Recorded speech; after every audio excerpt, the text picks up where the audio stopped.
Era a véspera de Ano Novo. As luzes pisavam na sala. As taças estavam alinhadas sobre a mesa e eu ainda tinha garoa no casaco quando meu marido gritou da cozinha. Onde raios você se meteu, imprestável? Minha família está aqui há 1 hora morrendo de fome e a mesa ainda não está posta. Foi tão forte, tão violento, que até o ventilador de teto estremeceu. E enquanto ele vociferava, eu pensei em algo que jamais havia pensado antes. Este será o último ano novo em que ele me falará assim.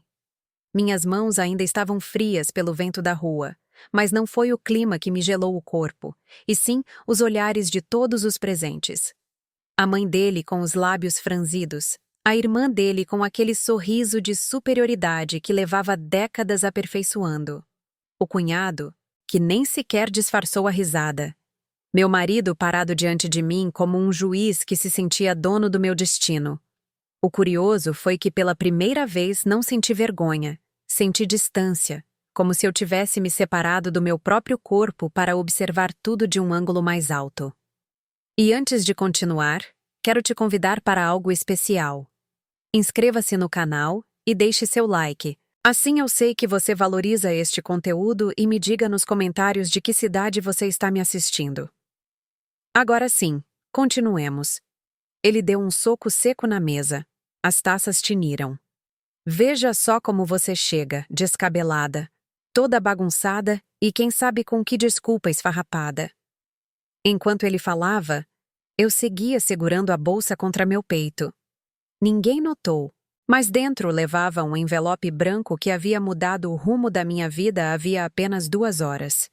Senti-o como um pequeno coração alheio batendo dentro do meu casaco. Perdão, eu disse, mas não como eu costumava dizer. Não com medo, não com voz embargada. Foi um perdão mecânico, quase indiferente. Uma palavra que lancei ao ar para que ele acreditasse que ainda tinha poder sobre mim. Meu marido estendeu a mão. Dê-me a bolsa. Se você vai ficar nesta casa, pelo menos se comporte.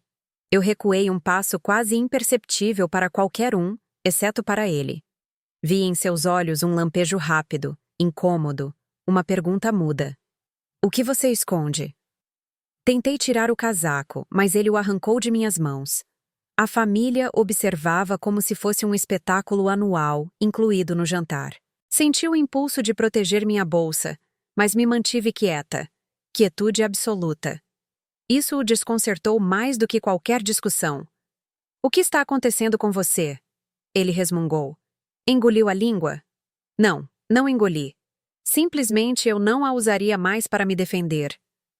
Enquanto ele revistava meu casaco jogado em uma cadeira, eu pensei no prédio a que tinha ido naquela tarde. Minha respiração acelerou ao lembrar a voz da advogada. Senhora, sua assinatura está aqui. Este documento a torna proprietária absoluta. E de acordo com o testamento, ninguém além da senhora deve saber disso até hoje. Senti o calor do papel contra meus dedos. Senti que recuperava algo que acreditei ter perdido para sempre. O controle. Ele continuou vociferando. Minha família está com fome. Você tinha que estar aqui desde as 5 horas. Onde você estava? Eu levantei o olhar lentamente. Essa foi a primeira vez em 42 anos de casamento que meu olhar não buscou sua aprovação, mas sim sua queda. Arrumando algo que você nunca imaginou, respondi. Ele franziu a testa. O que você disse? Nada que você entenderia agora, sussurrei. A mãe dele se levantou indignada. Minha filha, o que está te dando? Seu marido só quer ordem nesta casa. Que atitude é essa? Eu respirei fundo. Senti os ossos da minha coluna se alinharem como se despertassem. Não tenho nenhuma atitude, respondi. Só estou cansada. Minha cunhada deu uma risadinha anasalada. Cansada de quê? Se você não faz nada. Olhei para ela com uma calma que nunca antes tinha tido. Cansada de fingir que não sei o que eu sei. Houve um silêncio pesado, tenso, como quando um trovão está prestes a cair. Meu marido deu um passo em minha direção. Me escute bem, sussurrou com raiva contida. Você vai pôr essa mesa, você vai sorrir, você vai se comportar, E amanhã falaremos sobre o porquê você se atrasou. Eu assenti, mas dentro de mim algo se abriu. Algo grande. Algo que levava anos querendo sair. Um pensamento tão claro que parecia uma linha escrita em fogo. Amanhã falaremos sim, mas não sobre o que você pensa. A mesa estava servida, mas o ano novo ainda não havia começado. E eles, meu marido, a família dele, todos não tinham ideia de que os próximos minutos iam ser o início do fim deles. Nem suspeitavam o que eu levava na minha bolsa. Nem imaginavam quem havia assinado esse documento. Nem sabiam que, enquanto eles celebravam mais um ano, para mim estava começando uma vida completamente nova. Há horas que parecem insignificantes para o mundo, mas que dividem uma vida em duas. Essa tarde, a tarde em que cheguei atrasada para o jantar de Ano Novo, foi exatamente isso. Uma fratura silenciosa na minha existência. Não tinha por que explicar a ninguém. Mas enquanto meu marido continuava resmungando na cozinha e a família dele me fuzilava com o olhar, me veio à mente o instante em que tudo começou. Há apenas 5 horas da meia-noite. Eu estava sentada em um escritório luminoso com plantas nos cantos e cheiro de papel novo. A advogada à minha frente tinha uma voz suave, quase musical. Nunca imaginei que alguém pudesse pronunciar uma frase que mudasse o peso dos meus ombros em questão de segundos. Senhora Ferreira, me disse deslizando o documento para mim. Isto é completamente legal. E de acordo com o testamento, a senhora não só herda a propriedade, como também a totalidade dos ativos e contas associadas. Eu fiquei em silêncio com o coração batendo como se quisesse escapar do meu peito. E eles? Perguntei com timidez. Meu marido, os filhos dele, a família dele. A advogada negou suavemente. Ninguém sabe. Ninguém deve saber até que a senhora decida. Lembrei-me desse momento como se estivesse ainda sentada ali. Essa mistura de vertigem, alívio e medo não era um castigo. Era um presente. Um que jamais pedi, mas que alguém considerou que eu merecia. Voltei para o jantar. Meu marido continuava gritando ordens que se apagavam nos meus ouvidos. A família dele se movia pela casa como se fossem donos do tempo e do espaço. Cada palavra que diziam deslizava pela minha pele sem deixar marca. Era curioso. Quando você passa anos sentindo que o mundo te esmaga, o dia em que todo esse peso desaparece, é difícil reconhecê-lo. Mas eu senti. Meu Deus, como eu senti. Já com as mãos no avental, fingindo preparar a mesa, meus pensamentos me levaram mais atrás, ao momento mais íntimo daquela tarde, a visita que fiz antes de ver a advogada. Essa foi a verdadeira razão do meu atraso. Peguei o ônibus das 3h10 e viajei 40 minutos em direção a uma casa de repouso na beira da cidade, um prédio velho mas luminoso, onde o cheiro de sabão e de café fresco enchia os corredores. Ali, atrás de uma porta com o número 214, estava minha irmã mais nova, Lúcia. Lúcia, que levava anos lutando contra um Alzheimer que avançava sem piedade. Lúcia, que havia sido minha única confidente em um casamento cheio de silêncios incômodos. Lúcia, que me repetia sempre, mesmo antes de adoecer. Irmã, prometa-me que um dia você vai acordar, que um dia você vai deixar de viver à sombra desse homem. Entrei no quarto dela sem fazer barulho. Ela tinha o cabelo bagunçado, o olhar perdido em um ponto distante, como se perseguisse lembranças que se desfaziam entre seus dedos. Aproximei-me devagar. Lucy, sussurrei. Sou eu. Ela piscou. Não me reconheceu, mas pegou minha mão com força. Ficamos assim juntas, sem necessidade de palavras.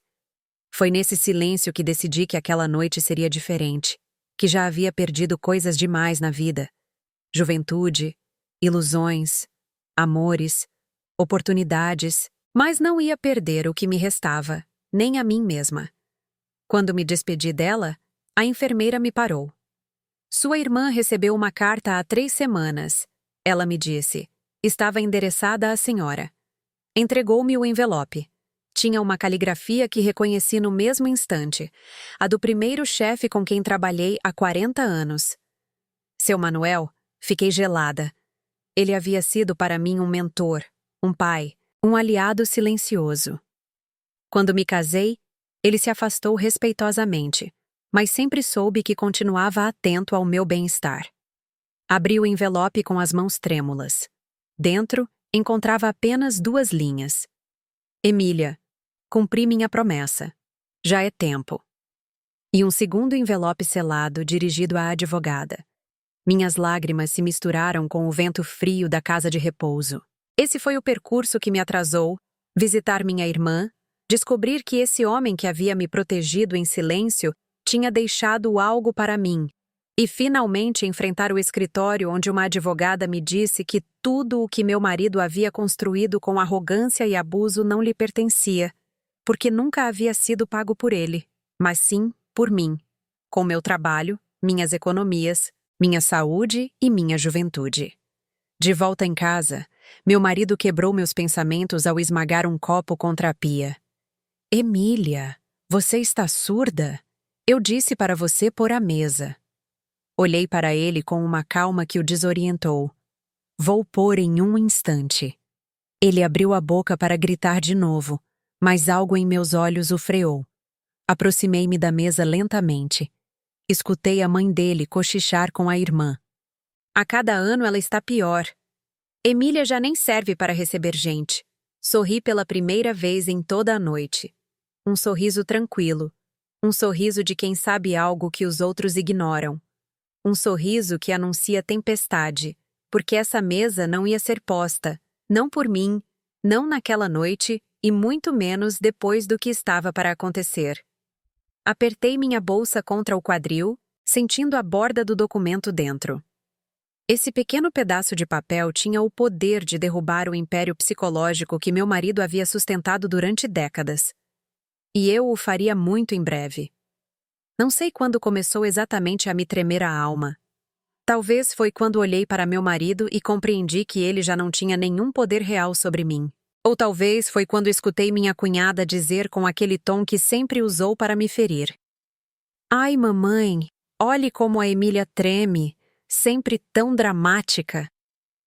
Eu não estava tremendo por medo, estava tremendo por contenção. Por sustentar dentro de mim uma verdade grande demais, explosiva demais, para soltá-la sem um plano. Meu marido, no entanto, interpretou meu silêncio como sua missão. Da porta da cozinha ele bufou. Se apresse e tente por uma vez não arruinar a noite. Olhei para o relógio. Faltavam 47 minutos para a meia-noite. A gente que ama de verdade celebra esse instante. A gente que te usa te exige que o faça parecer bom. Dirigi-me à mesa. Peguei um guardanapo, depois outro. Movia os objetos com lentidão deliberada. Meu marido se aproximou por trás. Senti sua respiração na nuca, quente, irritada. Não me provoque hoje, sussurrou. Estou te avisando. Eu me virei. Olhei-o direto nos olhos, e pela primeira vez em 42 anos, ele recuou meio passo. Essa minúscula retirada me bastou para confirmar o que eu já sabia. Sua força só funcionava enquanto eu acreditasse ser fraca. Voltei para a cozinha, abri a geladeira, fechei a geladeira, repeti uma série de movimentos sem sentido porque minha mente não estava ali. Estava lembrando de cada frase que a advogada disse horas antes. A senhora é a única herdeira. Seu marido não sabe. Pode decidir quando e como revelar a informação. Não é obrigada a compartilhar nada. As palavras se repetiam como um mantra enquanto a família seguia rindo e me criticando pelas costas. Então escutei o comentário que acendeu a faísca final. Foi a sogra, sempre a sogra, quem disse com voz alta para que eu a ouvisse. Às vezes penso que meu filho merecia algo melhor que a Emília, mas claro, quem mais o aguentaria? Senti um nó no estômago. Mas não era dor, era certeza. Sequei minhas mãos, me endireitei e caminhei para a sala. Meu marido estava servindo vinho ao irmão, sorrindo como se fosse um homem exemplar. A cena me revirou algo profundo. A hipocrisia cotidiana que havia normalizado durante tantos anos. O homem encantador para todos. O tirano em casa. Onde está a sobremesa? Perguntou ele sem me olhar. Na geladeira, respondi. Pois traga, ordenou. Eu não me movi. Limitei-me a observá-los. Senti algo mudar na minha postura, na minha respiração, nos meus ossos. Meu marido levantou o olhar apenas o suficiente para notar que eu não obedecia. Eu te pedi ou não pedi? Disse com aquela arrogância que sempre foi a arma favorita dele. Dei um passo à frente. Ele me sustentou o olhar desafiador. A família emudeceu de imediato. Sabiam reconhecer o cheiro do conflito. E então, sem gritar, sem tremer, sem quebrar nada, eu disse: a sobremesa não importa. Ele franziu o senho. O que diabos você está dizendo? Quero que entenda algo. Continuei. Esta noite eu não vou servir nada a vocês, nem comida, nem submissão. Houve um murmúrio de surpresa. A irmã do meu marido abriu a boca com um estalo indignado. Emília, o que está acontecendo com você? Está acontecendo, respondi, que eu não sou mais parte do espetáculo. E meu marido se aproximou vermelho de fúria. Você tomou alguma coisa? Está bêbada? Não, estou acordada. Estendeu a mão para me agarrar pelo braço. Seu gesto habitual, seu preferido, cada vez que queria me obrigar a corrigir algo. Desta vez eu a afastei antes que ele me tocasse. Não volte a pôr uma mão em mim, eu disse, não em voz alta, mas em uma suavidade firme que gelou a sala. Ele ficou com a mão suspensa no ar. O que você está insinuando?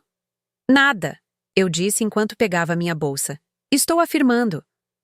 Ouviu-se o tic-tac do relógio da sala, o mesmo que ele havia pendurado anos atrás para que a casa se sentisse organizada. Esse som marcado e preciso foi a trilha sonora do que fiz depois. Parei em frente à árvore de Natal, peguei uma caixa embrulhada em papel dourado e voltei ao centro da sala. Isto era para depois do jantar, anunciei. Mas acho que é melhor agora. Meu marido bufou. Que palhaçada você armou? Nenhuma, eu disse. Só a verdade. Estendi-lhe a caixa. Ele a pegou confuso. Abriu. Dentro havia um envelope branco, o mesmo que havia protegido com tanto cuidado desde a tarde. Tirou o documento, desdobrou-o e eu o vi empalidecer. Seus olhos percorreram as linhas. Sua respiração acelerou, sua mandíbula se tensionou. O quê? O que é isto? Perguntou com voz rouca. Eu respirei fundo, deixando que cada palavra saísse com calma. É a escritura da casa. Ele franziu a testa. E por que está o seu nome? Porque sempre esteve. A cunhada levou a mão à boca.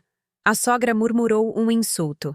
O irmão do meu marido se pôs de pé como se quisesse intervir, mas eu continuei. Os bens, as contas, a propriedade, tudo está no meu nome. Isso é mentira, ele gritou amassando os papéis. Mentira. Eu paguei esta casa. Não, respondi com uma serenidade que o desarmou. Você nunca pôs um único centavo, e se você revisar sua própria documentação fiscal, verá que jamais o fez. Houve um silêncio brutal. A verdade havia entrado na sala como um vento gelado. O que você está planejando? Sua voz tremeu pela primeira vez em décadas. Nada, eu disse. Já está planejado. A irmã gritou. Isso é ridículo. É uma farsa. Não, eu disse olhando para todos. É liberdade. Meu marido amassou o documento entre os dedos, como se destruí-lo pudesse mudar algo. Você não tem direito. Tenho todos os direitos. Você quer arruinar a minha vida? Perguntou com um tom que misturava raiva e medo. Não, respondi enquanto pegava meu casaco. Só quero começar a minha. E antes que ele pudesse dizer algo mais, eu adicionei. Esta noite será a última vez que você grita comigo. Peguei as chaves, peguei a bolsa, peguei o ar e dei o primeiro passo para fora daquela casa, deixando-os todos parados, tremendo entre o vinho, a árvore, as luzes e o começo do fim do reino dele. A porta se fechou atrás de mim com um golpe seco, quase simbólico, e fiquei de pé na soleira, envolvida pelo ar frio da noite. As luzes de Natal titilavam nos balcões vizinhos, alheias ao terremoto emocional que acabava de se desencadear dentro da minha casa. Pela primeira vez em muitos anos, respirei profundamente sem sentir um peso sobre o peito. O silêncio da rua me pareceu mais humano do que qualquer palavra que eu tivesse escutado naquela mesa cheia de gente que jamais me considerou parte da família deles. Comecei a caminhar sem rumo fixo, só deixando-me levar pelos meus pés. O som distante de rojões anunciava que o ano estava por terminar, mas para mim já tinha terminado há tempos, desde o momento em que ousei dizer não. A sensação era estranha, mistura de medo, alívio e uma liberdade tão imensa que quase me dava vertigem. O documento ainda estava na minha bolsa. Cada vez que meu braço se movia, o papel roçava o tecido, e me lembrava que aquela noite não tinha sido um arroubo emocional. Havia sido o início de uma decisão que levava anos se gestando em silêncio. E embora ainda não soubesse o que faria com essa verdade, eu sabia de uma coisa. Não voltaria para aquela casa para suplicar nada. Passei em frente a uma praça. As luzes amarelas dos postes iluminavam os brinquedos vazios. Lembrei de quando levava minha filha ali, quando ainda acreditava que o casamento podia se salvar, quando ainda pensava que uma mulher devia aguentar porque era o correto. Que triste é se dar conta aos 68 anos de que a vida que a gente construiu com tanto esforço pode ter sido um reflexo dos sonhos alheios e não dos próprios. Sentei-me em um banco de metal gelado. Sentir o frio me ajudou a me manter presente. Já não tinha ninguém gritando comigo, nem me dando ordens, nem dizendo que uma mulher devia se comportar. O céu estava limpo, e pela primeira vez em décadas levantei o olhar sem medo de que alguém interpretasse meu gesto como falta de obediência. Enquanto observava as estrelas, pensei em algo que a advogada havia me dito antes de sair do seu escritório. Senhora Emília, não subestime o que significa ter sua independência nesta idade. Muitas mulheres chegam a este ponto sem nada. A senhora tem algo inestimável: tempo e poder. Poder. Uma palavra que nunca associei a mim. Uma palavra que sempre no meu casamento teve dono, meu marido. O vento soprou forte e decidi seguir caminhando. Não queria ficar parada. Não ainda. Precisava me compreender longe dele, longe de sua sombra. Atravessei 2 ruas até chegar a uma cafeteria que seguia aberta. Tinha luzes quentes e uma música suave. Entrei, como quem entra em um templo buscando refúgio. Havia apenas uma mesa ocupada por um casal jovem e um senhor lendo o jornal. Aproximei-me do balcão. "Um chá quente, por favor", pedi. A moça que atendia sorriu. "De camomila, está bem?" Assenti. Ela me entregou a xícara com um gesto amável que me quebrou um pouco por dentro. Era incrível como um simples ato de gentileza podia parecer tão estranho depois de anos vivendo cercada de desprezo. Tomei assento junto à janela. Enquanto segurava a xícara entre minhas mãos, meu reflexo apareceu no vidro. Me vi diferente. Não a mulher esgotada que saiu horas antes de casa, mas sim alguém mais firme, mais completa, alguém que estava prestes a tomar decisões grandes. Então o telefone vibrou. Não o tinha escutado desde que saí. Era uma mensagem do meu marido. "Volta. Isso não vai ficar assim." Eu ri. Uma risada pequena, sem som, mas carregada do tipo de ironia que a vida te dá quando você finalmente abre os olhos. Pela primeira vez eu não respondi. 1 minuto depois, soou outra mensagem. "Precisamos conversar. Seu show arruinou a noite." Segui em silêncio. Depois outra. "Se você não voltar agora, vai se arrepender." Apaguei o telefone, não porque tivesse medo, mas porque já não vivia no mundo onde a voz dele ditava minha vida. Enquanto bebia o chá, a porta da cafeteria se abriu. Um homem da minha idade entrou cambaleando um pouco por causa do frio. Usava um gorro cinza e um casaco velho. Reconheci-o no mesmo instante. Era o vizinho do 3º andar, seu Rogério. Nos tínhamos cruzado milhares de vezes, mas sempre com a pressa do dia a dia. Quando me viu, sorriu com surpresa. Emília, a essas horas por aqui? Decidi dar uma volta. Respondi, evitando detalhes. Ele pediu café e se sentou comigo sem perguntar. Era um homem discreto, amável. Passaram-se uns segundos em silêncio até que disse. Eu ouvi. Não soube o que dizer. Minha janela dá para a rua. Acrescentou. Ouviu o grito, o do seu marido. Hesitei, mas ele levantou a mão com suavidade. Não se preocupe, não vou me meter. Só queria que soubesse de algo. Ninguém merece que falem assim com ele. Ninguém. Senti que meus olhos lacrimejavam, mas não deixei que as lágrimas caíssem. Obrigada, sussurrei. Precisa de algo? Quer que eu te acompanhe até em casa? Neguei. Não vou voltar ainda. Ele assentiu como se compreendesse tudo, sem necessidade de explicações. A meia-noite estava perto quando me levantei para ir embora. Seu Rogério me segurou à porta. Para o que precisar, ele disse. Você não está sozinha. Aquelas palavras foram mais poderosas do que qualquer documento legal. Ao sair novamente para a rua, escutei os primeiros fogos de artifício da noite. A gente celebrava um novo ano. Eu celebrava algo muito maior, meu renascimento. Abrigou-me melhor e comecei a caminhar de volta. Mas não para minha casa, não para a casa de outra pessoa, mas para um lugar ao qual jamais pensei que voltaria naquela noite. E enquanto avançava pela rua iluminada por luzes de festa, uma ideia começou a tomar forma. Uma ideia que seria o primeiro passo para a queda definitiva do homem que durante décadas acreditou que eu lhe pertencia. Caminhei sem parar durante vários quarteirões, guiada por um instinto que eu não sabia que seguia vivo dentro de mim. Meus pés conheciam o caminho melhor do que minha mente.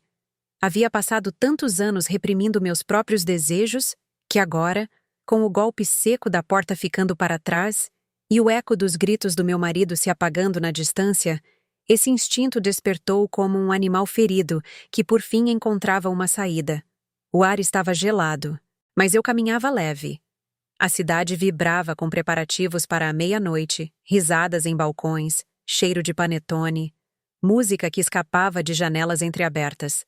E, no entanto, eu estava imersa em um silêncio interno tão profundo que quase sentia que caminhava sozinha em um mundo alheio.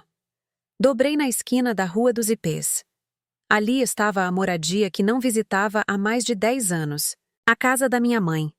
Minha irmã Lúcia e eu crescemos ali, naquele pequeno refúgio onde aprendi a costurar, onde escutei meus primeiros boleros, onde descobri que o amor podia ser simples antes que a vida se enrolasse.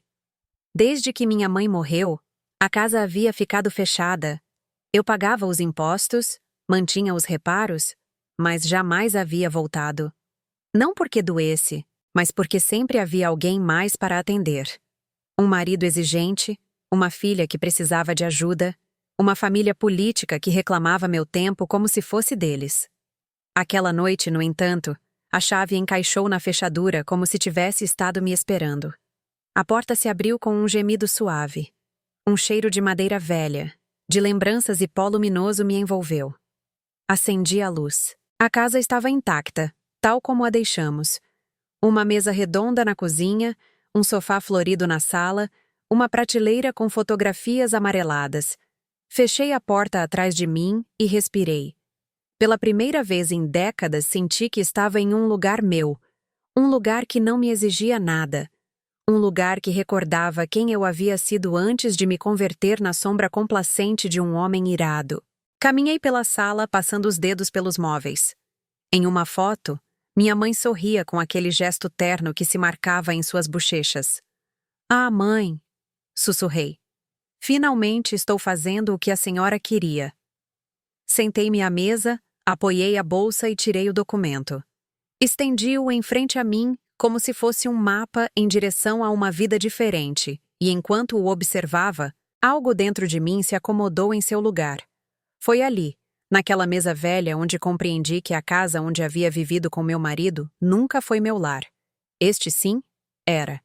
Este e qualquer outro lugar onde ele não estivesse. Enquanto guardava de novo o documento, meu telefone vibrou. Eu o liguei apenas uns segundos para ver as notificações. 42 mensagens. 8 chamadas perdidas. 2 notas de voz. Meus lábios se curvaram em uma careta. Não os abri. Voltei a desligar o telefone e o deixei virado para baixo sobre a mesa. Esse gesto, desligar um telefone que antes governava meus movimentos, me fez sorrir. Pequeno, mas simbólico. Eu estava começando a escolher e... Antes de continuar, me diga nos comentários como esta história está te deixando e que decisão você tomaria. Não vá embora. O que vem a seguir vai te estremecer. Tomei ar e voltei a percorrer a casa. Subi as escadas e entrei no quarto que tinha sido meu de criança. A cama seguia ali, coberta com uma colcha tecida por minha mãe. Deitei-me sem tirar os sapatos, fechei os olhos. Mas então, como um relâmpago, lembrei de algo que a advogada havia dito. Não só é proprietária da casa, mas também das contas associadas e de um bem adicional que seu marido desconhece por completo. Levantei-me de repente. Um bem adicional. Havia esquecido completamente esse detalhe. A advogada mencionou um endereço, um lugar que não escutei com atenção porque estava sobrecarregada com a notícia principal. Ela me pedia que passasse na manhã seguinte para assinar uns documentos adicionais sobre esse bem. Um bem adicional podia ser uma conta bancária, um terreno, um local comercial, algo mais grande. Algo capaz de destruir pela raiz a estrutura econômica sobre a qual meu marido sempre havia alardeado de ser o que mantinha a casa. Meu coração começou a bater mais rápido. Levantei-me da cama, caminhei pelo quarto como quem organiza mentalmente uma estratégia que ainda não compreende por completo. A casa estava em silêncio. Lá fora, a gente se preparava para a meia-noite. Fogos de artifício começavam a ser escutados ao longe. Peguei a bolsa e desci as escadas. A essa altura, eu já havia decidido algo. Não ia esperar até amanhã. Queria ver a advogada naquela mesma noite. Queria saber o que era esse bem adicional. Queria conhecer todas as minhas armas antes de enfrentar o inevitável.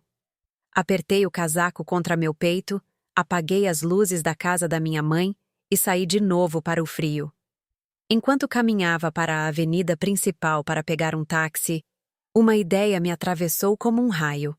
E se esse bem adicional não fosse econômico, mas sim pessoal? E se não se tratasse de dinheiro, mas sim de informação, de um segredo, de algo que pudesse destruir não só meu marido, mas sim toda a sua família? Essa mesma que levava 40 anos zombando de mim. O coração me martelou, porque se esse bem adicional fosse o que eu começava a suspeitar, então meu marido não só perderia a casa, perderia tudo o que acreditava que o definia. E eu deixaria de ser a mulher que ele moldou para me converter em alguém que ele jamais imaginou que teria à frente. Os sinos começaram a tocar, anunciando que faltavam minutos para o ano novo.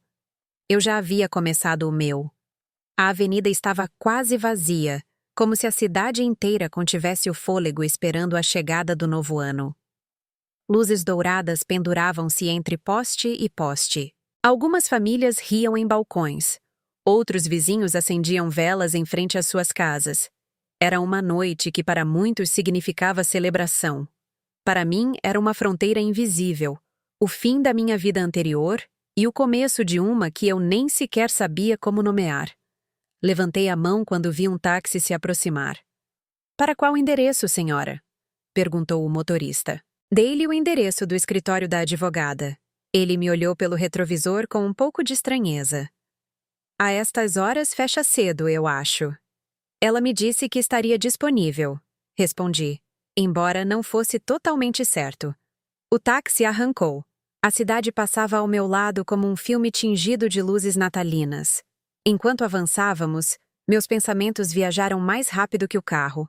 Cada metro percorrido parecia desimpedir um pouco mais o caminho que levava décadas sem poder ver.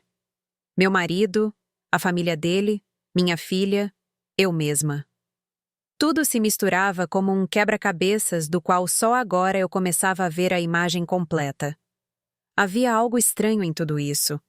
algo mais profundo que um casamento desfeito, mais afiado que um grito em frente a familiares, mais escuro que o desprezo cotidiano ao qual me acostumaram. Esse bem adicional que a advogada mencionou não parava de me martelar a cabeça.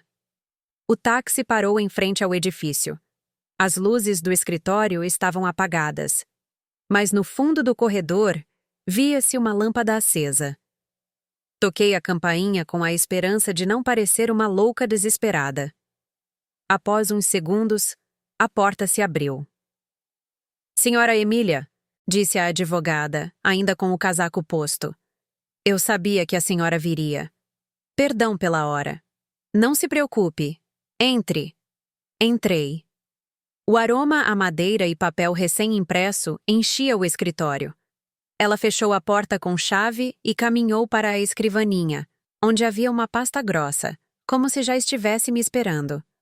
A senhora quer saber o que significa bem adicional, certo? Perguntou. Assenti em silêncio. Sentou-se, abriu a pasta e a girou lentamente em minha direção. Antes de lhe mostrar nada, preciso que compreenda algo. Ela disse com um tom firme. Seu marido não é quem a senhora pensa, e o que ele fez durante muitos anos não só afetou a senhora, afetou outras pessoas. Meu estômago se fechou. Diga-me a verdade, sussurrei. A advogada pegou um documento e o colocou à minha frente. Era uma certidão de nascimento. Meu pulso se acelerou. O que é isto?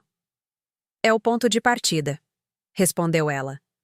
O papel tinha data de 32 anos atrás, nomes desconhecidos, uma mãe solteira, um bebê, e na casa de pai havia um espaço vazio.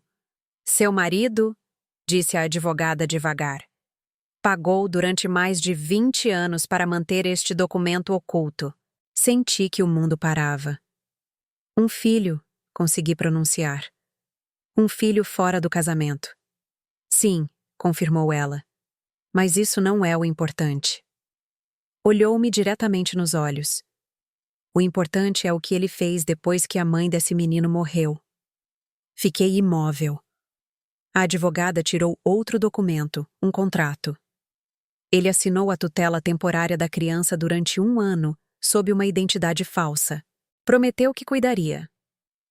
Prometeu dar-lhe um lar. Engoli saliva com dificuldade. Então esse menino acabou no sistema de acolhimento, respondeu ela. E ninguém o voltou a reclamar. Senti um golpe seco no peito. Meu marido, o homem que gritava que era um pai exemplar. O homem que me insultava por não ser suficientemente boa. O homem que alardeava de honra, família e tradição. Havia abandonado um filho, um menino, e havia usado dinheiro e contatos para apagar qualquer rastro. Por que me mostra isto a mim? Perguntei com a voz apagada. A advogada apoiou uma mão sobre a mesa. Porque esse menino, que hoje é um homem adulto, é o seu bem adicional. Fiquei sem fôlego. O quê? O que quer dizer? Seu esposo deixou esse caso aberto legalmente, sem fechá-lo, sem renunciar formalmente aos direitos, o que significa que... Ela tomou o ar. A senhora é agora a única responsável por decidir o que fazer com ele. Meus olhos se abriram de repente. Eu? Sim, seu marido sabia que isto o destruiria socialmente se viesse à tona. Sabia que a reputação da família dele, essa que sempre a olhou por cima do ombro, ficaria arruinada. Por isso me deixou instruções precisas, entregar-lhe esta informação e deixar que a senhora tome a decisão final. Levei as mãos ao rosto. De repente, tudo fazia sentido. A raiva, os gritos, o controle, a humilhação constante, a necessidade de ocultar tudo. Meu marido viveu 40 anos atemorizado. Não de mim, não da família dele, não desse menino abandonado, mas sim do dia em que eu descobrisse quem ele era realmente. A advogada continuou. Ele nunca confiou em ninguém mais do que na senhora, nem na filha, nem nos irmãos, nem na própria mãe. E agora essa verdade, este homem adulto que foi abandonado por ele, este caso que poderia mudar tudo, Está nas suas mãos. Suas mãos, as minhas.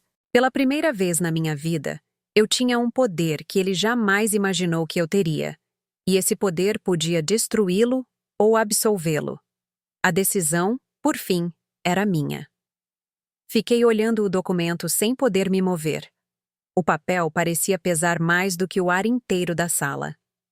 Esse nome, o do filho que meu marido abandonou, se gravou na minha mente com uma precisão dolorosa. Eu não o conhecia, não podia pôr-lhe um rosto, mas de repente, ele tinha um lugar na minha história, no meu futuro, na minha consciência. E não por culpa do meu marido, mas porque alguém decidiu me entregar a verdade que ele jamais teve intenção de assumir. Onde ele está agora? Perguntei finalmente com um fio de voz. A advogada fechou a pasta e tirou uma fotografia. Uma imagem impressa em preto e branco, um rosto jovem de uns 30 anos, com olhos profundos e uma expressão séria. O nome dele é Daniel, ela disse. Atualmente vive em um programa de moradia subsidiada. Tem um emprego estável, mas passou a vida entrando e saindo de lares temporários. Nunca soube quem era seu pai. Olhei a foto como se pudesse decifrar nesses traços alguma semelhança com meu marido. Não encontrei nenhuma, o que ironicamente me aliviou. Ele sabe que existe esta informação? Não, respondeu a advogada. E provavelmente não imagina que tem direito legal a uma parte do patrimônio de seu pai biológico. E agora, de acordo com o testamento, também direito ao que a senhora decidir dar-lhe. Esse a senhora decidir voltou a cair sobre mim como um sino ressoante. Eu tinha o poder. Uma mulher que havia sido tratada como empregada, como adorno, como sombra. Agora estava sentada em um escritório, segurando a chave para desmantelar, peça por peça, o legado falso de um homem que sempre se julgou intocável. Quero conhecê-lo, eu disse de repente. A advogada assentiu sem surpresa. Imaginei que diria isso. Não posso tomar uma decisão sem vê-lo. Continuei. Quero saber quem ele é, que vida ele teve e o que posso fazer por ele, se é que posso fazer algo. Eu a advirto, disse ela com cautela. Não foi um caminho fácil para ele, e há feridas que não se fecham com dinheiro. Não estou pensando em dinheiro, respondi. Estou pensando em reparar algo que nunca deveria ter ocorrido. A advogada fechou a pasta. Posso marcar uma reunião para amanhã à tarde. Ele participa de uma oficina comunitária todas as quintas-feiras. Assenti. De repente, o cansaço me caiu em cima como uma onda. A adrenalina que me havia sustentado durante horas começou a desaparecer. Está bem, senhora Emília? Perguntou ela. Sim, menti. Só preciso de ar. Saí do escritório com a pasta nos braços. O frio da noite golpeou meu rosto, mas agradeci a sensação. Me fazia sentir viva, me fazia sentir presente. Eu não era a mulher que saiu correndo da sua casa várias horas antes. Era outra, uma com perguntas novas, uma com poder, uma com uma verdade entre as mãos que podia mudar tudo. Enquanto caminhava para a avenida para pegar outro táxi, minha mente começou a construir cenários. E se Daniel me rejeitasse? E se ele pensasse que eu estava ali para zombar da sua dor? E se não quisesse saber de nada? E se ele também tivesse raiva acumulada durante décadas, igual a mim, mas dirigida contra um homem que se escondia atrás de mim? Levei uma mão ao peito. Senti meu coração agitado. Não era medo, era responsabilidade. Peguei o táxi e pedi que me levasse de novo para a casa da minha mãe. O motorista ligou o rádio e escutei as vozes de um programa que contava os últimos minutos do ano. Faltavam 35 minutos para a meia-noite. Pensei em como meu marido estaria agora mesmo, indignado, furioso, tentando explicar à sua família o inexplicável. Que eu, a quietinha, a obediente, a tola, havia saído pela porta, deixando-o de boca aberta. Sorri. Não por vingança, por liberdade. O táxi parou em frente à casa. Paguei e desci. Assim que fechei a porta, escutei um grito ao longe. Emília, Emília! Eu me virei rapidamente. O coração me deu um sobressalto. Era minha filha. Corria em minha direção com uma cachecol mal posto, como se tivesse saído da casa do pai no meio de um caos. Seu rosto estava vermelho pelo frio e pelo choro. Mãe! Ofegou freando diante de mim. O que você fez? Papai está louco. Diz que você arruinou a noite, que ficou louca. Que do que você precisa, filha? Eu a interrompi com uma calma que ela não esperava. Ela piscou desconcertada. Quero saber se você está bem, disse com a voz tremendo. Estou melhor do que em muitos anos, respondi. Minha filha mordeu os lábios. Papai diz para você voltar, que eles vão falar com você, que isto deve ser resolvido. Eu ri suavemente. Resolvido. Voltar a pôr o colar depois de quebrá-lo. Não, filha, não desta vez. Mãe, você tem que entender. Quem tem que entender é ele. Ela ficou calada. Seus olhos baixaram para a pasta que eu levava entre os braços. O que é isso? A verdade. Respondi sem explicar mais. Ela deu um passo em minha direção. Mãe, você está me assustando. Eu a toquei no ombro. Não tenha medo por mim. Tenha medo por ele, porque a vida que ele conhecia está prestes a terminar. Minha filha abriu os olhos surpresa. O que você pensa em fazer? Olhei para ela com uma ternura dolorosa. O que eu deveria ter feito anos atrás? Deixar que a verdade faça seu trabalho. E o que acontecerá comigo? Perguntou com voz embargada. Nada de ruim se você decidir não seguir carregando os pecados do seu pai. Ela recuou um passo como se minhas palavras tivessem sido um golpe suave, mas certeiro. Mãe, o que você sabe? Tudo, respondi. Minha filha levou uma mão à boca. Meu Deus! Assente lentamente e enquanto os primeiros fogos de artifício estouravam no céu, iluminando seu rosto confuso, uma certeza me atravessou. O verdadeiro ano novo não estava acontecendo no céu. Estava acontecendo entre nós. E o que vinha depois a estremeceria tanto quanto ao pai. Minha filha seguia ali parada em minha frente, iluminada pelos clarões de cores que explodiam no céu. Parecia uma menina perdida, embora tivesse mais de 40 anos. Seu cachecol meio solto, o casaco torto, a maquiagem borrada pelas lágrimas. Nunca a tinha visto com uma expressão tão aberta, tão vulnerável, como se pela primeira vez em sua vida não soubesse de que lado devia estar. O que você quer dizer com que sabe tudo? Sussurrou como se temesse que as palavras mesmas pudessem quebrar algo mais. Significa exatamente o que você escutou, respondi com calma. Seu pai não é quem você pensa. Mãe, por favor, não comece com a verdade. Eu a interrompi suavemente. Algo que ele te negou toda a sua vida. Ela deu um passo para trás. O que você está insinuando? Que papai mentiu para mim? Sobre o quê? Olhei para ela com paciência. Sobre muitas coisas, mas há uma que mudará tudo. Ela levou uma mão à testa desesperada. Mãe, estou cansada. Foi uma noite horrível. Você foi embora. Ele gritou. Todos perguntaram por você e agora isto. Eu sei. Não, você não sabe, gritou. Papai estava furioso. Disse coisas horríveis.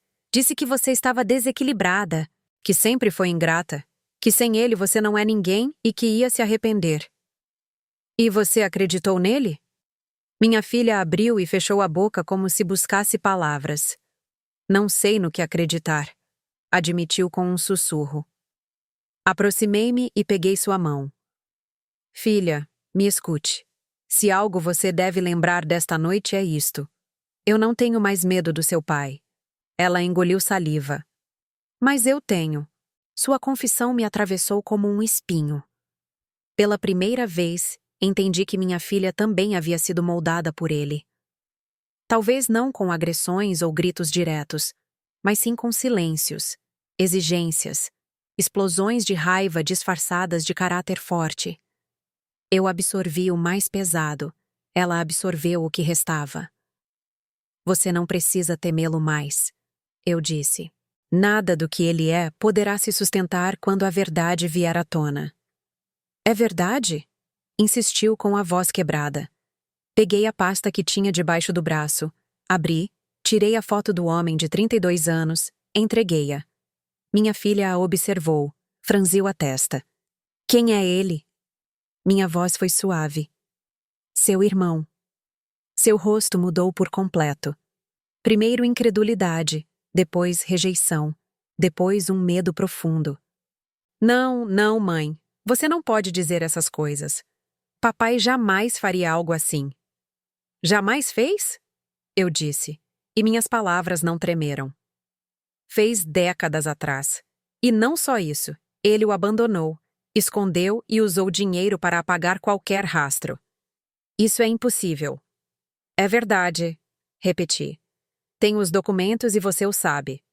O quê? Minha filha piscou várias vezes confusa. No fundo, continuei, você sente há anos que seu pai é capaz de coisas muito piores do que aparenta. Ela ficou completamente imóvel. Depois deixou a foto cair no chão. Não. Ela levou ambas as mãos ao rosto. Não pode ser. É. Então, sua voz se tornou um fio tenso. Toda a minha vida foi construída sobre uma mentira. Igual à minha. Minha filha começou a chorar sem controle. Eu a abracei. Foi um gesto pequeno, mas continha anos de carências, silêncios, feridas que nenhuma de nós soube nomear quando ainda era tempo. Mãe, se isto é verdade, ele vai perder tudo. Sim, e nós também. Não, neguei com firmeza. Nós não perderemos nada que valha a pena conservar. Ela soluçou contra meu ombro. O que você vai fazer primeiro? Eu disse. Vou conhecer Daniel. Ela levantou o olhar desconcertada. Para quê? Porque ele merece saber a verdade. E porque eu mereço saber quem ele é. Papai vai te matar, sussurrou com medo. Que ele tente. Respondi com uma serenidade que até a mim me surpreendeu. Eu levo anos sobrevivendo a um casamento que me matava lentamente. Desta vez estou lutando para viver. Minha filha se abraçou a si mesma. O que acontecerá com ele? Com o papai? O peso das suas decisões finalmente cairá sobre ele, eu disse, como sempre deveria ter sido. Ela ficou em silêncio vários segundos.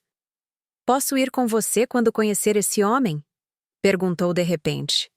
Minha resposta foi imediata. Não. Ela abriu os olhos surpresa. Filha, preciso fazer isso sozinha. Eu disse. Esta é uma batalha que eu comecei e devo enfrentá-la com meus próprios olhos, sem que seu pai, seu medo ou sua confusão distorçam o que eu devo ver.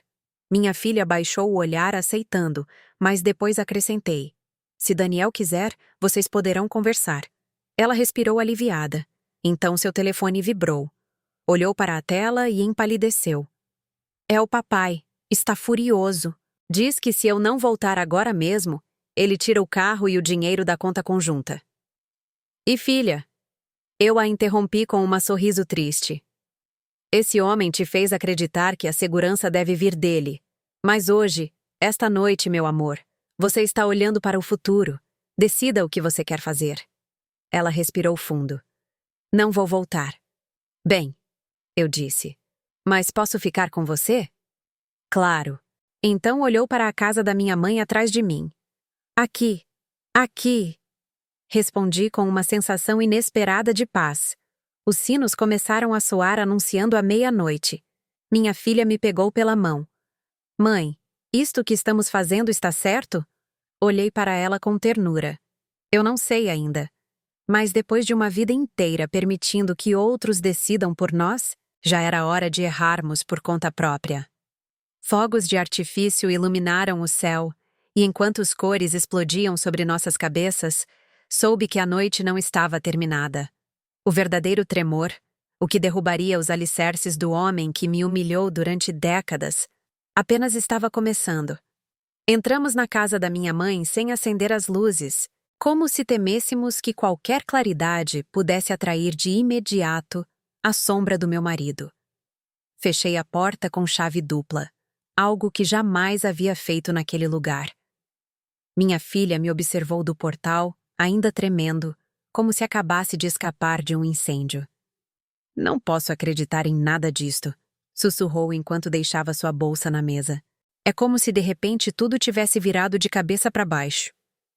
Não virou, respondi enquanto pendurava meu casaco. Sempre esteve aqui. Só que agora você vê. Ela suspirou, incapaz de assentir ou negar. Acendi a lâmpada pequena da sala. Uma luz quente encheu o espaço, iluminando as fotos antigas, os bordados da minha mãe, as lembranças de uma vida mais simples.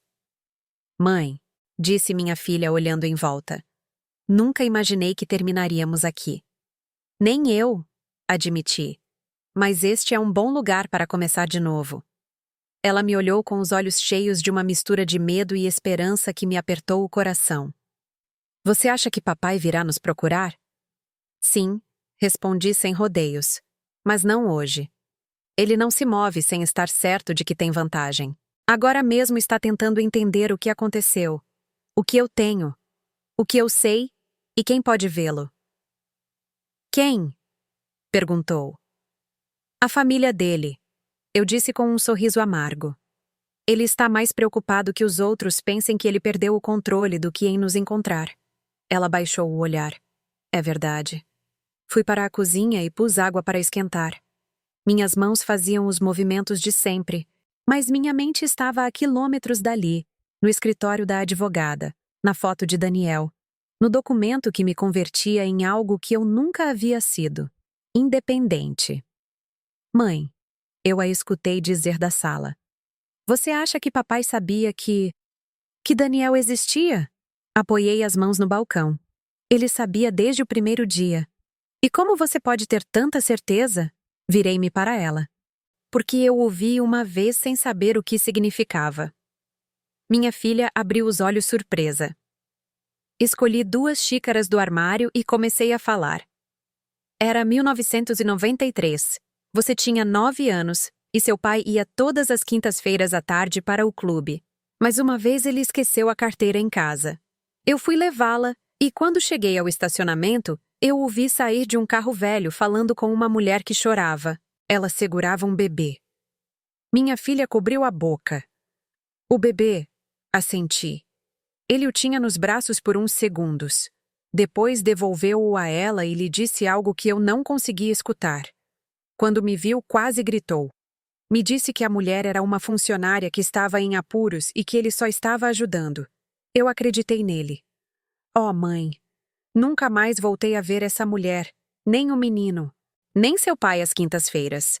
Ela apertou os punhos. Ele mentiu para você a vida toda. Sim, respondi. Mas a mentira maior não foi a infidelidade, foi abandoná-los. A chaleira começou a assobiar. Preparei o chá e levei uma xícara para a mesa. Minha filha sentou-se em frente a mim com o olhar perdido. O que você vai fazer quando conhecê-lo? Perguntou. Não sei, admiti. Não tenho um plano. Só quero olhá-lo nos olhos. Saber se a vida o tratou melhor do que seu pai o tratou a ele. E se ele te odiar? Ele terá o direito de fazê-lo. Ela engoliu saliva. E se quiser brigar pela herança, também terá direito. Minha filha respirou fundo, tentando digerir essa possibilidade. E o que acontece conosco? Perguntou em voz baixa. Com você, comigo, com tudo. Peguei sua mão. O que acontecer dependerá de como enfrentarmos juntas a verdade. Mas uma coisa você deve saber, filha. Eu não vou proteger seu pai nunca mais. Ela olhou para as nossas mãos entrelaçadas. Posso perguntar algo sem que você fique brava? Claro. Você ainda o ama? A pergunta me caiu como um peso inesperado. Eu nunca a havia formulado assim. Fiquei em silêncio longos segundos antes de responder. Eu amei seu pai durante muitos anos. Eu disse com um tom suave. Eu o amei até quando ele me machucava, porque confundi costume com amor. Mas o que eu sinto hoje não é amor. O que é então? Luto, respondi. Luto pela mulher que eu fui e que ele esmagou sem perceber. Mamãe, não se preocupe, disse apertando sua mão. Eu estou saindo do luto. Ela chorou em silêncio. Terminamos o chá sem falar. Lá fora, os fogos de artifício haviam cessado, deixando apenas o murmúrio distante de vizinhos celebrando. A casa estava morna, como se minha mãe a abraçasse de algum canto invisível. Você deveria dormir um pouco, eu disse. E você? Eu ainda tenho coisas para pensar. Ela subiu as escadas lentamente, virando-se várias vezes para me ver, como se temesse que eu desaparecesse. Quando escutei a porta se fechar, voltei para a mesa e abri novamente a pasta.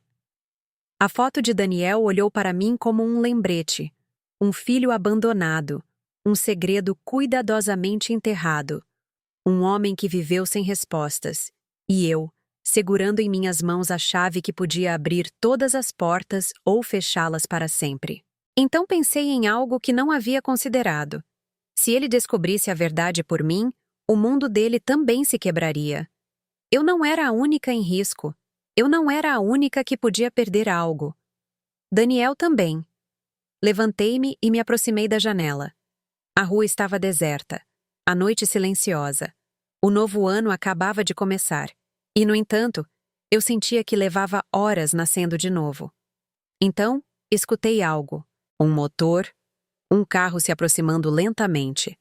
Devagar demais. Meu coração bateu forte. Espiei um pouco mais. Um carro preto, sem luzes interiores, parando bem em frente à casa. A porta do motorista se abriu e de imediato soube quem era. Ele não tinha esperado até amanhã. Havia vindo por mim naquela mesma noite, meu marido. O motor do carro se apagou, deixando a rua imersa em um silêncio tão denso que podia-se escutar o vento arrastando folhas secas pela calçada. Fiquei completamente quieta junto à janela, mal respirando. Meu marido desceu do veículo com a pesada elegância que sempre usava quando queria intimidar sem dizer uma palavra. Usava o casaco escuro que reservava para ocasiões importantes e algo em sua postura. O pescoço rígido, as mãos dentro dos bolsos, o passo lento. Me disse que ele vinha preparado, não para falar, não para se desculpar, mas para recuperar o controle que sentia que havia perdido. Parou em frente à casa, olhou para as janelas e, por um instante, tive a impressão de que nossos olhos se encontraram. Afastei-me antes que ele confirmasse. Senti a pele arrepiar nos meus braços. Durante toda a minha vida eu havia voltado para ele, mesmo quando sabia que estava errada. Esta era a primeira vez que ele vinha a mim. Escutei a porta principal abrir-se em cima. Minha filha desceu correndo as escadas. Mãe, eu escutei um carro. Quem é? Não pude mentir-lhe. Seu pai. Ela ficou petrificada. Meu Deus, o que fazemos? Apagamos as luzes? Nos escondemos? Olhei para ela. Não somos mais meninas, filha. Não vamos nos esconder de um homem que só sabe gritar. Mas, mãe... Eu a interrompi com um gesto suave. Suba para o seu quarto. Não quero que você esteja aqui quando isto acontecer. Não, mãe. Não posso te deixar sozinha. Você pode, respondi com firmeza. E deve. Ela tremia, mas obedeceu. Fechou a porta do andar de cima, justo quando as batidas começaram a retumbar na porta de entrada. Bum, bum, bum. Esse som eu reconheci de imediato. Era o mesmo que ele usava quando queria falar seriamente, quando eu devia me preparar para escutar horas de censuras disfarçadas de lições. Mas agora esses golpes não tinham efeito sobre a minha respiração, nem sobre meus ombros, nem sobre as minhas costas. Eu já não era a mesma. Aproximei-me da porta sem pressa. Emília! Gritou ele de fora. Sei que você está aí. Abre a porta. Não respondi. Não faça isso, continuou. Você está passando um ridículo desnecessário. Silêncio. Vamos conversar como adultos. Alguma vez essa frase teria me amolecido. Hoje soava vazia. Girei a chave e abri apenas o suficiente para ficar no batente. Ele deu um passo adiante, mas eu estendi a mão impedindo-lhe a passagem. Não entre. Minha voz saiu tão tranquila que o desconcertou. Emília, que tipo de show você está dando? Volta para casa. Esta é a minha casa, respondi. O primeiro golpe em seu rosto não foi físico. Foi em seu ego. Suas sobrancelhas se arquearam. O que você está dizendo? O que essa casinha velha tem a ver com o que aconteceu hoje? Tudo, respondi. Tudo tem a ver com esta casa e com a outra e com a verdade que eu não posso mais calar. Ele soltou uma risada seca. A verdade. Qual verdade? Você está confusa? A advogada te encheu a cabeça de ideias. Não preciso de nenhuma advogada para saber quem você é. Ele me observou como quem avalia um inimigo inesperado. Você está exagerando, está agindo por impulso. O que aconteceu esta noite foi lamentável, mas podemos começar de novo. Entra no carro. Vamos conversar em casa. Não, Emília. É ano novo. Nossa filha está arrasada. Você vai fazer isso com ela? Eu lhe fiz pior ao permitir que ela vivesse pensando que você era um bom homem. A máscara caiu por um segundo. Eu o vi. Vi seu verdadeiro gesto. Raiva contida, medo disfarçado de autoridade e algo que eu nunca antes tinha notado. Pânico. O que você sabe? Perguntou com voz baixa. Aí estava. A pergunta que ele tinha vindo fazer. A razão pela qual ele dirigia na plena madrugada em direção a uma casa que não visitava havia anos. A razão pela qual ele havia perdido a compostura. Eu não respondi. Deixei que o silêncio falasse. Esse silêncio o obrigou a continuar. Quem te falou? A advogada. Alguém da minha família. Você revistou minhas coisas. Mais silêncio. Emília, me escuta. Ele disse em um tom novo. Um que jamais havia usado comigo. O que quer que você pense que sabe, podemos resolver. Eu? Eu posso explicar. Pela primeira vez em 4 décadas, meu marido estava se justificando. Você pode explicar, Daniel? Eu o disse como se estivesse nomeando uma pedra que caía no fundo de um poço. Ele empalideceu, não piscou, não respirou. Sua boca se abriu apenas 1 milímetro, o suficiente para saber que o nome o havia perfurado. Não diga esse nome, sussurrou. Por que não? Ou não porque você não sabe de nada? Sei o suficiente, respondi. Sei que ele existe.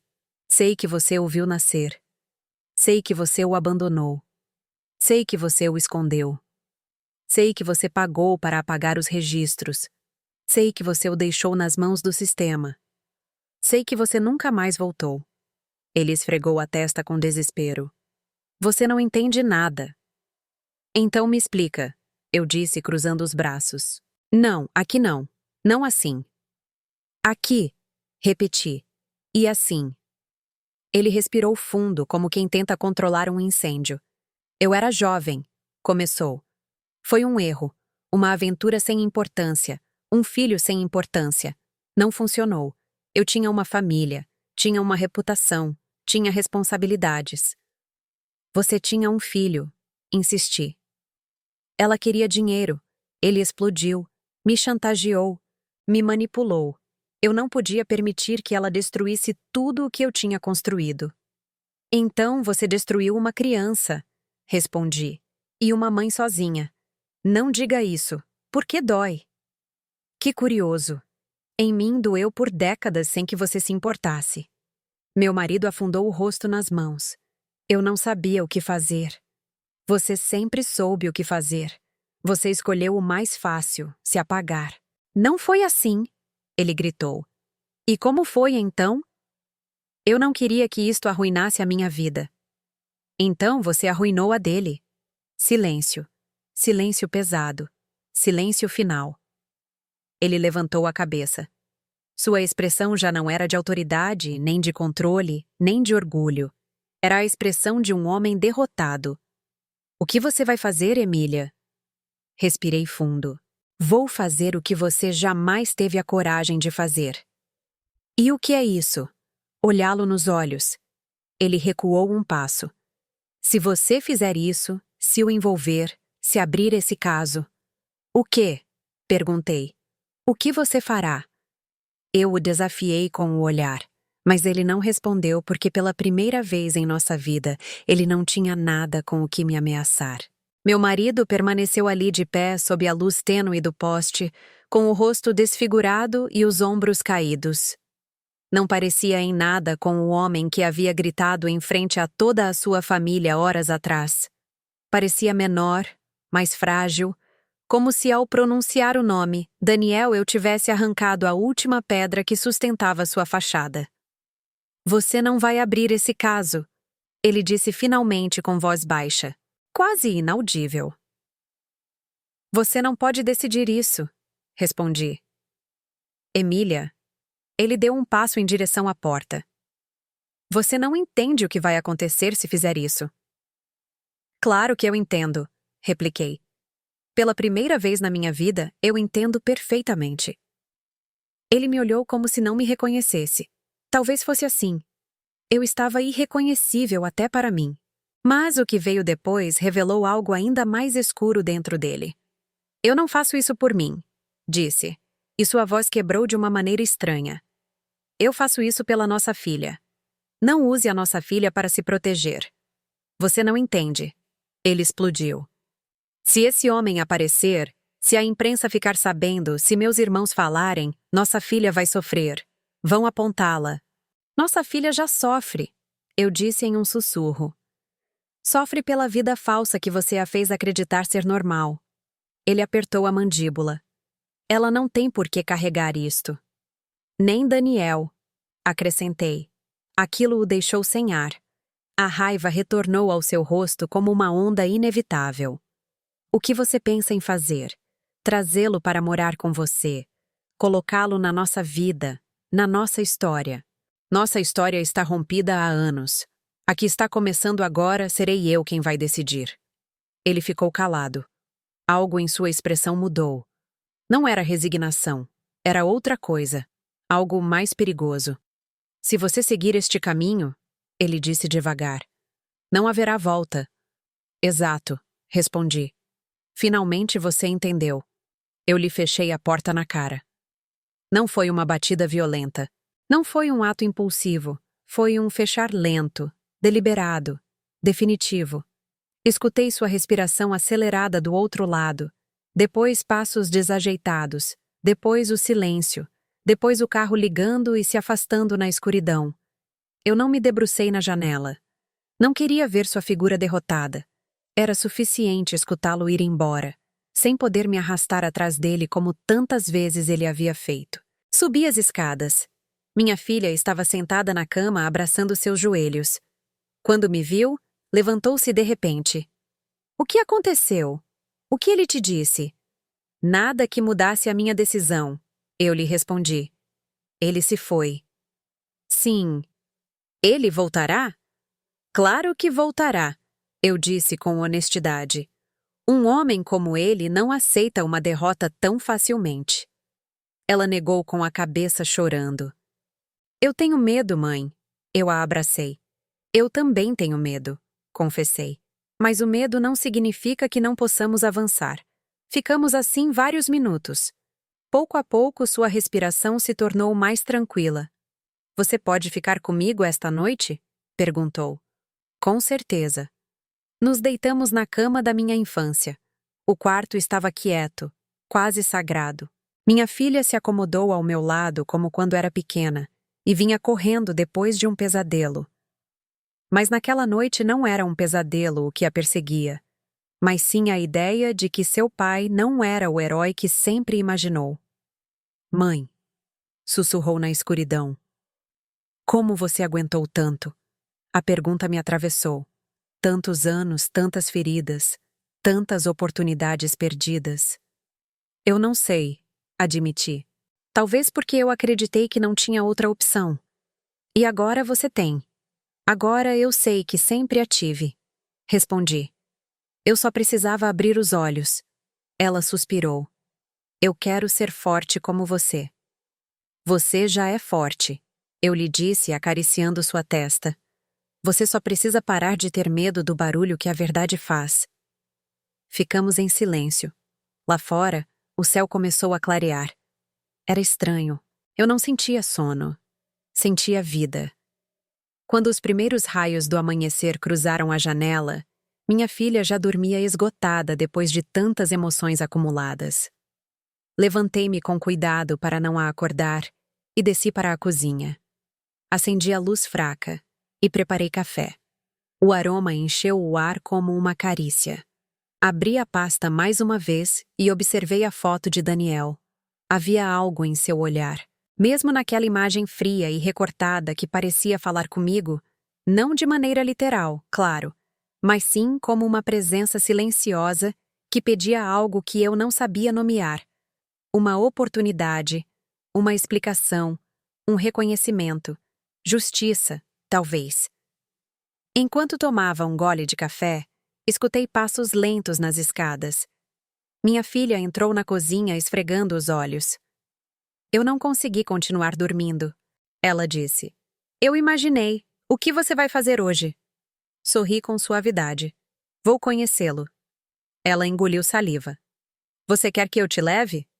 Não, preciso fazer isso sozinha. E o que eu faço? Você pode ir em casa buscar suas coisas? Eu disse. Ou ficar aqui. Papai não vai me deixar entrar. Então não vá, respondi. Minha filha sentou-se esgotada, resignada, mas também diferente, como se uma parte dela, a parte que viveu sempre sob a sombra do pai, tivesse começado a desmoronar. Você acha que Daniel vai te receber? Perguntou. Eu não sei, eu contestei. Mas eu vou estar lá, e isso é o que importa. Ela baixou o olhar. Papai não vai aceitar isso. Eu sei. E vai piorar. Também sei. Então por que você continua? Aproximei-me e peguei sua mão com firmeza. Porque, filha, alguém tem que pôr um fim nesta história, e essa pessoa sou eu. Minha filha chorou outra vez, mas desta vez eram lágrimas diferentes. Não de medo, não de culpa.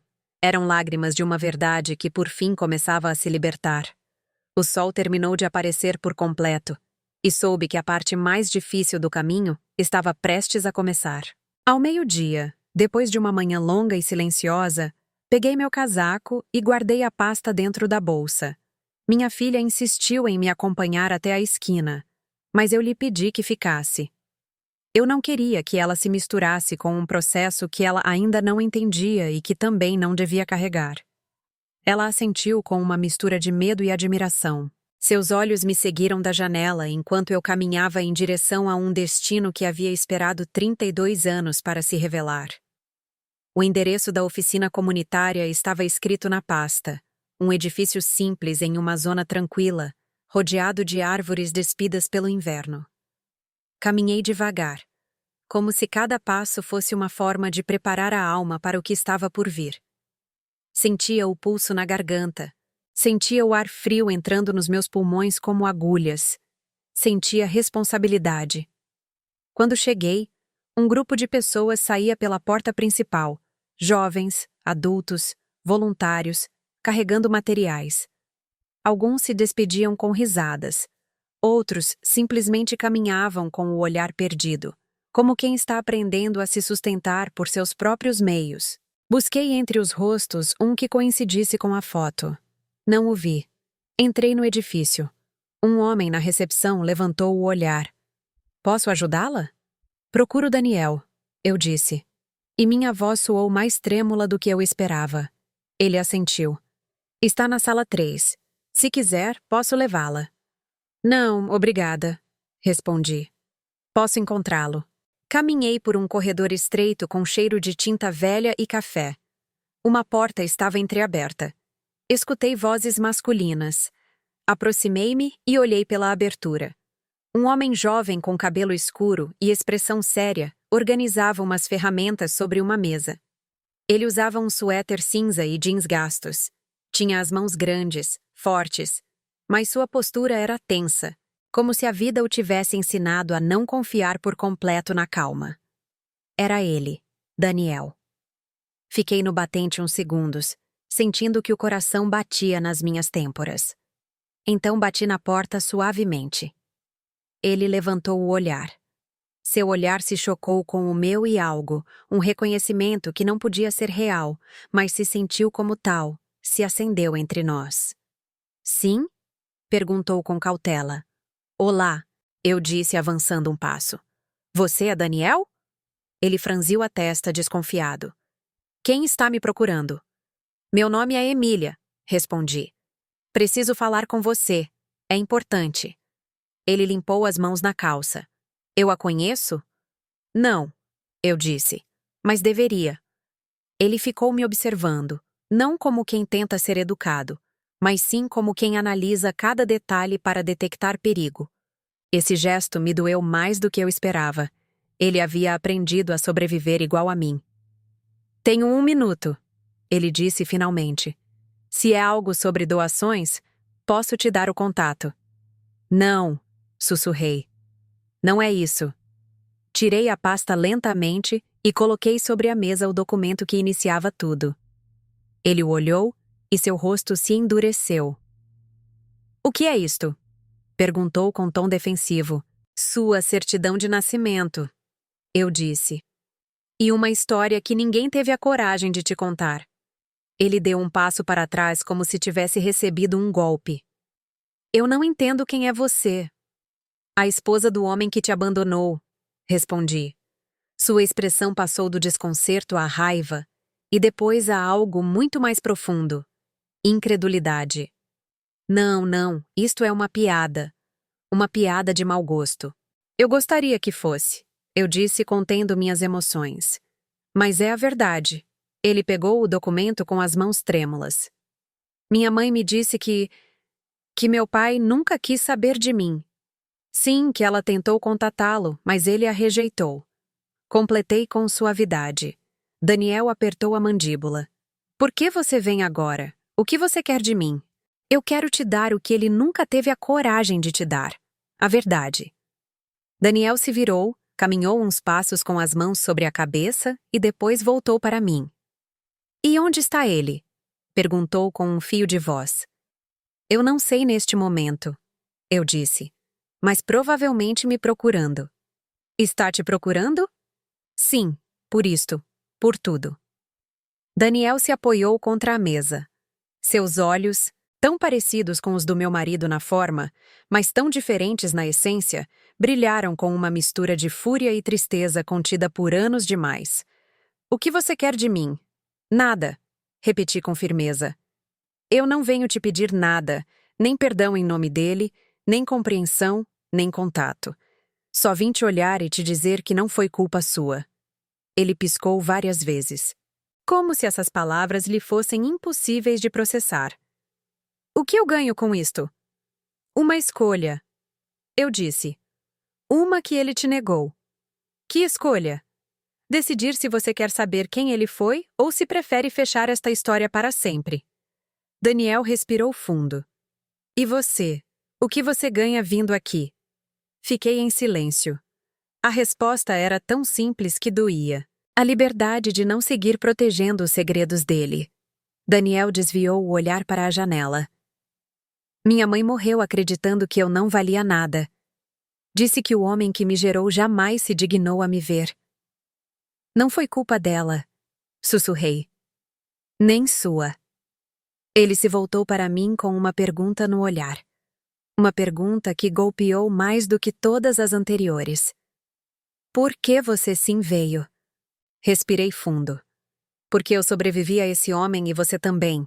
E porque talvez, Daniel, você mereça saber que não está sozinho. Não por obrigação, não por sangue, por verdade. Ele fechou os olhos. Quando os abriu havia algo diferente. Não aceitação, não perdão, mas sim uma fissura, uma porta entreaberta. Você vai voltar a vê-lo? Perguntou. Terei que fazer. E o que você vai dizer a ele? Nada, respondi. Vou escutá-lo cair. Daniel soltou um suspiro áspero. Isto vai destruí-lo. Sim, eu disse. E eu não lamento. Ele me olhou longamente. Quando você o enfrentará? Quando ele vier. Respondi. E acredite em mim, ele virá logo. Daniel assentiu. Um assentimento pequeno, mas suficiente. Se você precisar que eu esteja lá, ele disse com a voz tremendo apenas. É só me dizer. Olhei para ele profundamente comovida. Eu não vou te pedir que lute uma batalha que te roubaram desde criança. Não é só a minha batalha, respondeu ele. Não, depois de hoje. Nesse instante eu soube que algo irreversível havia começado. Algo que não se deteria até derrubar tudo o que meu marido construiu com mentira e medo. E pela primeira vez eu não estava sozinha. Cheguei em casa com o coração batendo, como se cada batida marcasse o início de um luto inevitável. A tarde estava cinza, prenhe de um vento que parecia arrastar murmúrios. Logo ao abrir a porta, senti um silêncio estranho, denso, um silêncio que não pertencia a um lar, mas sim a um presságio. Deixei minha bolsa sobre a mesa e respirei fundo. Ele virá hoje, pensei. Eu soube como se sabe uma tempestade antes de vê-la, pelo cheiro no ar. Servi-me uma xícara de chá para ter algo entre as mãos. Elas não tremiam, mas eu sentia que a qualquer momento podiam fazê-lo. Da janela, a rua parecia imóvel. Nenhuma criança brincava, nenhum carro passava, nada interrompia a quietude. Minha filha, que tinha ficado comigo desde a noite anterior, saiu do seu quarto. O que acontece, mãe? Você está com aquela cara de quem já decidiu algo grande. Hoje será difícil, respondi, mas necessário. Ela se sentou em frente a mim com os olhos cheios de inquietude. Tem a ver com ele.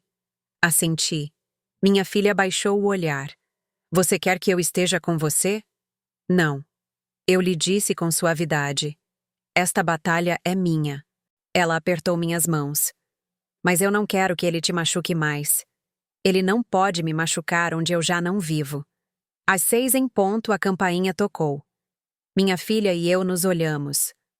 Vá para o seu quarto. Eu lhe pedi. Fique aí, aconteça o que acontecer. Mãe, por favor. Ela obedeceu com passos lentos. Aproximei-me da porta. Eu não precisei olhar pelo olho mágico. Reconheceria esse silêncio atrás da madeira, mesmo dormindo. Abri. Ali estava ele, meu marido, o homem cuja presença alguma vez me fez sentir protegida e depois me roubou cada pedaço de mim mesma. Estava despenteado, pálido, os olhos vermelhos pela falta de sono. Sua camisa estava amassada e ele tinha o rosto marcado por uma mistura de indignação, medo e cansaço. Precisamos conversar, ele disse com a voz áspera. Entre. Respondi dando-lhe as costas sem lhe oferecer o olhar. Ele entrou como quem entra em seu território, como se ainda acreditasse que tinha autoridade. Fechou a porta com mais força do que o necessário. Por que você foi embora sem avisar? Ele resmungou. Eu não fui. Eu disse com calma. Eu te deixei ir. Ele bateu na mesa com a palma aberta. Não brinque comigo, Emília. Eu sei o que você fez. Sentei-me em frente a ele muito tranquila. Ah, sim. O que você acha que eu fiz? Você está tentando me arruinar? Você está ligando para advogados, revistando documentos, estão me investigando. Não sou eu, respondi. É o seu passado te alcançando. Seu rosto empalideceu. Você não entende? Entendo mais do que você imagina. Tirei da bolsa a pasta, a pus sobre a mesa com um gesto firme. Ele recuou um passo, como se tivesse visto uma arma. O que é isso? Perguntou com voz quebrada. Sua verdadeira história, respondi. A parte que você enterrou por décadas. Sua respiração se tornou errática. Você não vai abrir essa pasta. Já está aberta, eu disse. Peguei o certificado de nascimento, o estendi para ele. Daniel. Pronunciei seu nome com força. Você se lembra? Ele negou com a cabeça, mas não era negação real. Era medo. Eu não sei quem é. Claro que sabe. Peguei o contrato de tutela e o coloquei em frente aos seus olhos. Você o assinou. Ele apertou os dentes. Isso não significa nada. Significa que você abandonou seu próprio filho, eu disse sem tremer. Um menino que dependia de você. Um menino que você deixou cair por vergonha. Um menino para quem você jamais olhou nos olhos. Sua máscara se quebrou. Eu não pude. Não quis. O que é diferente? Minhas palavras o golpearam. Ele se sentou derrotado, como se de repente se desse conta de que sua história já não lhe pertencia.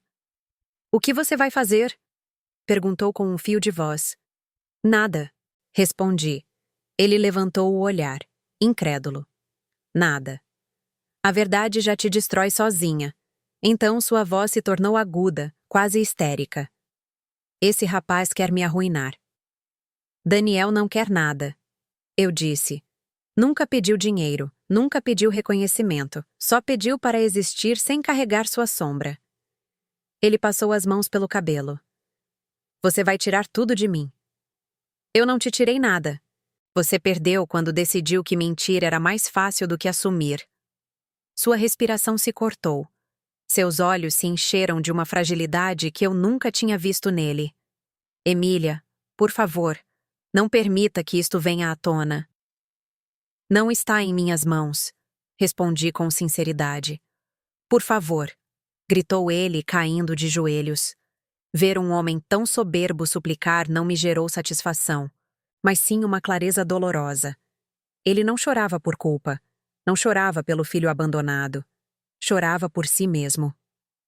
"O que você quer que eu faça?" perguntei. "Me proteja como você sempre fez." Olhei para ele longamente. Depois eu disse: "Desta vez não." Seu rosto se desmoronou. Ele se levantou cambaleando e começou a caminhar em direção à porta. Então, eu estou acabado." Ele murmurou. "Não", eu disse. "Você está nu e não suporta se ver." Ele abriu a porta sem me olhar. Parou um segundo. "Emília, se você falar, se continuar com isto." "Não se atreva a me ameaçar." Eu o interrompi. Ele engoliu em seco e foi embora. Fechei a porta atrás dele com uma calma inesperada. Foi como fechar um livro que havia demorado décadas para terminar. Minha filha saiu do seu quarto. "Ele já se foi?" "Sim. E agora o quê?" Olhei para ela com uma serenidade que nunca havia sentido. "Agora começa a nossa vida sem ele." Eu nunca imaginei que aos meus 68 anos teria que me reconstruir desde os alicerces, como se a vida tivesse estado me esperando pacientemente em uma esquina de braços cruzados, sabendo que algum dia eu teria a coragem de olhá-la de frente sem escudos nem silêncios. Depois que meu marido saiu pela porta naquela tarde, derrotado sem a arrogância que o havia sustentado por décadas, eu fiquei parada no meio do corredor com uma sensação que jamais havia experimentado. Leveza, não alegria, não euforia. Só leveza, como se pela primeira vez meu corpo se lembrasse de quanto pesava realmente. Sem ele, sobre meus ombros, aproximei-me da janela. Lá fora começavam a explodir os primeiros fogos de artifício do Ano Novo. Cada faísca iluminava o céu acinzentado com um contraste quase simbólico. Assim se sentia minha vida, escura ainda, mas com clarões novos, inesperados, convidando-me a olhar para cima. Minha filha saiu do seu quarto. Ainda tinha os olhos úmidos.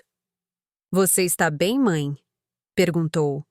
Olhei para ela e me surpreendi ao descobrir que pela primeira vez eu não precisei fingir força. "Estou viva", respondi. Ela sorriu levemente. "Isso é mais do que ele te permitiu ser por anos." Nos abraçamos. Esse abraço não foi como os anteriores, cheios de culpa, feridas ou silêncios tensos. Este era diferente. Era um abraço entre sobreviventes, entre duas mulheres que de lugares diferentes haviam sido moldadas pelo mesmo homem e que agora estavam aprendendo a se libertar juntas. Os dias seguintes foram um turbilhão. Recebi uma ligação da advogada. "Seu marido está tentando deter o processo", ela disse. "Mas legalmente ele não pode frear o que a senhora já iniciou." Eu não disse nada, apenas escutei. "A senhora quer avançar com o reconhecimento do caso de Daniel?" perguntou. Olhei para a pasta aberta sobre minha mesa. "Sim", respondi com firmeza.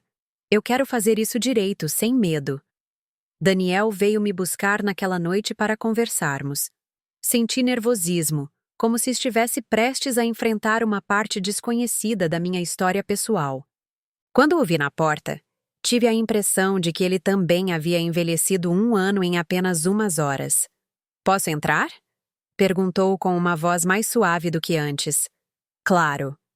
Ele entrou e olhou em volta com uma mistura de curiosidade e nostalgia que me surpreendeu. Eu nunca tive uma casa assim, ele confessou. Sempre vivi de um lugar para o outro. Doeu-me escutar isso, não por mim, mas por ele, pela criança que ele havia sido, a criança que meu marido abandonou sem olhar para trás. Daniel, eu disse, convidando-o a se sentar. Eu quero que você entenda algo importante. Eu não vim até você para substituir nada. Eu não sou sua mãe. Eu não vim para preencher vazios que não me cabem. Ele assentiu. Eu sei. Mas você sim veio porque sente que eu mereço a verdade e mereço uma oportunidade de fechar esta história como eu decidir. Sorri. Então, você já começou a curar. Ele ficou em silêncio uns segundos. Posso te fazer uma pergunta? Claro. Por que você ficou com ele tanto tempo? Respirei fundo. A resposta não era simples, mas também não era a primeira vez que eu a enfrentava. Porque quando uma mulher ama, ela acredita que pode consertar tudo. E quando teme, acredita que não pode escapar. E quando se cala, acredita que está protegendo a sua família. Daniel baixou o olhar. Ele também teve medo de mim. Ele murmurou. Por isso me apagou. Sim, respondi. Porque você era a prova viva de que ele não era o homem que dizia ser. Daniel levantou o olhar e pela primeira vez vi em seus olhos algo parecido com paz. Obrigado por ter vindo me procurar, ele disse. Obrigada por ter aberto a porta quando eu bati, respondi. Depois que ele se foi, fiquei olhando a casa. A mesma casa em que vivi por anos sob a sombra de um homem que nunca me viu de verdade. Agora, pela primeira vez, eu a senti minha. Minha de verdade. Minhas paredes, minhas janelas, meu silêncio, minha história. Os meses seguintes foram um processo lento de separação legal, emocional e simbólica. Meu marido tentou de tudo: manipulação, súplicas, ameaças, vitimização, mas cada movimento o afundava mais em suas próprias mentiras. Seus familiares, que antes me julgavam com facilidade, agora evitavam me olhar nos olhos, não por respeito, mas por vergonha. Com o tempo, Daniel decidiu iniciar um processo para fechar seu histórico legal. Ele não queria dinheiro, não queria vingança. Ele só queria que sua existência parasse de estar enterrada em um arquivo escondido. E eu o acompanhei. Não como mãe, não como salvadora, mas como testemunha. Como mulher que decidiu não permitir que aquela criança, agora um homem, continuasse carregando uma injustiça que não era dele. Um dia, enquanto caminhávamos pelo parque, Daniel me disse: Eu não sei o que será do nosso relacionamento. Sorri. Não precisamos definir nada, mas eu sim quero que você saiba de algo. Ele continuou. Se você quiser, posso te visitar de vez em quando. Senti um calor inesperado no peito. Eu gostaria, respondi. Não precisávamos inventar um vínculo. Só permitir que ele existisse se nascesse sozinho. E isso era o suficiente. Hoje, enquanto escrevo estas palavras, lá fora cai uma chuva fina suave.